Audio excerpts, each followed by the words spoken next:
Well, this is pretty well the last call for pruning some of those spring flowering shrubs in the landscape. Such shrubs as forsythia, lilac, mock orange, spirea. Many of the plants that bloom in late spring and early summer need to be pruned now in order for us to get some good flowering wood for next year. You need to keep in mind when pruning these spring flowering shrubs that the flowers for the early spring flowering plants are born on past season's growth. So that means that those flowers that bloom next spring will be on the growth that comes out this year. That's why it's important to go ahead and prune now in order for us to encourage a lot of growth so we'll have a good show of flowers come flowering time for these shrubs next spring. One of the ways that we want to do this is, first of all, perhaps take out some of the old, more woody canes so that we can encourage new shoots from below.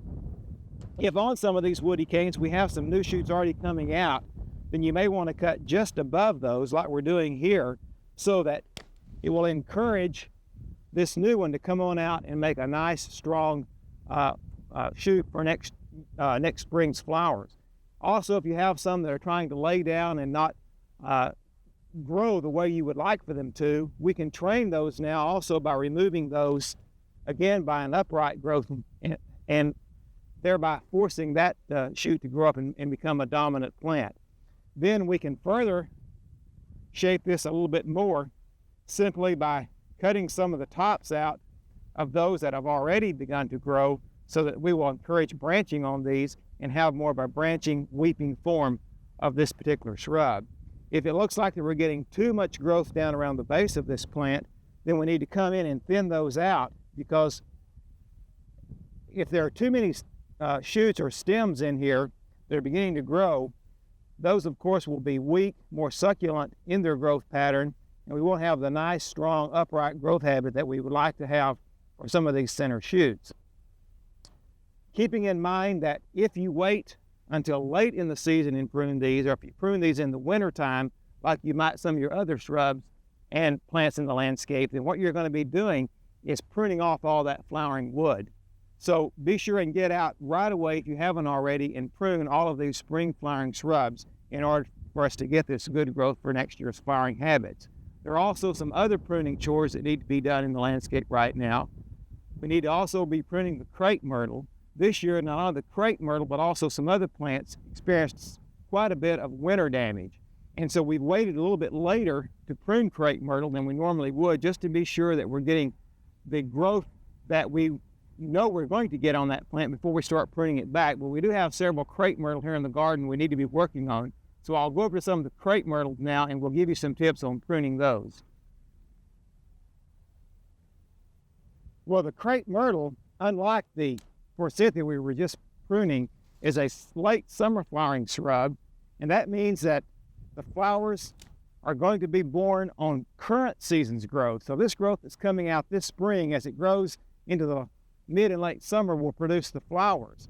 Now the crepe myrtle normally would have been pruned a little bit earlier than this, but because of the early and the very extensive cold temperatures we had in December, many of our crepe myrtles were damaged last year, and we would normally see new growth coming out on the bottom half of this plant, but now this year, because of that cold weather, we only have shoots coming up from below. So we're going ahead and removing all of this old wood and encourage that new growth to come up so that we can at least have some flowering wood later on in the summertime for the crepe myrtle. We will go ahead and remove all of these dead limbs right now, with exception of one or two or three that we will leave cut back until about at a height of about 1.5 to 2 feet.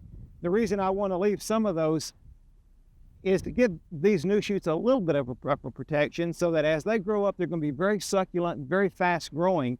And if we get some strong winds, they may get broken off. But if we have a few of these old canes cut back and left here, this will give us some support for these, but also will allow us to tie these up a little bit later on if we wanted to, until they started hardening off. Then as all these shoots begin to grow out, I will come in later on and thin some of these out so that we can have a few very strong shoots instead of just a really bushy mass of some very succulent wheat growing shoots. So crepe myrtle is one plant in the gardens and the landscape that we've had severe damage on this year.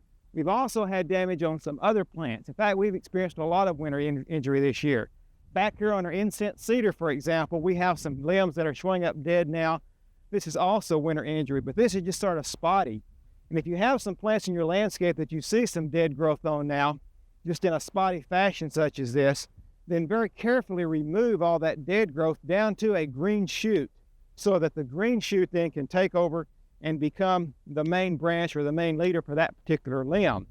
You're going to see this type of damage this year showing up on Photinia, on Deodora cedar, perhaps some other broadleafed and narrow-leafed evergreens that just simply couldn't stand these cold winter temperatures that we had. Also, because we have had such a wet spring this year, some of these root systems have been saturated with water for so long that's also weakened the root system. When we get later into the summer and we start getting some dry weather and some really hot temperatures, we're going to probably see even more stress on these plants. So actually, some of our winter injury may not show up in a real pronounced effect until later on this year. And again, we just need to come in and prune these areas out as they die back, try to force and to train the new growth out so it'll look like a normal growth habit of this plant. We hope you've enjoyed this classic from the Oklahoma Gardening Vault. Remember, even though these tips and techniques are timeless, there's always something new to learn in the world of gardening. By subscribing to both Oklahoma Gardening and OK Gardening Classics, you'll have access to a wealth of gardening knowledge, both classic and contemporary.